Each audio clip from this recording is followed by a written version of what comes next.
Hi friends, మేము మామిడాళ్ళం ఊరబెట్టుకుంటున్నాం. పచ్చిమిర్చి అలాగే నిమ్మకాయ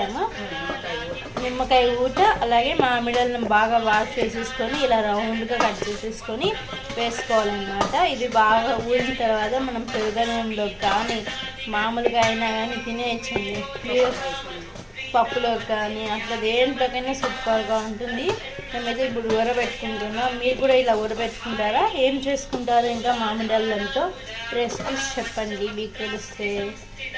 ఓకే, అందరికీ హనుమాన్ జయంతి శుభాకాంక్షలు.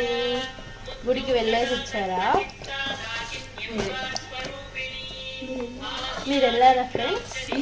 మేము వెళ్ళారు ఫ్రెండ్స్. సో ఇదన్నమాట. Bye bye. వీడియో నచ్చితే లైక్, షేర్, సబ్స్క్రైబ్. బాయ్.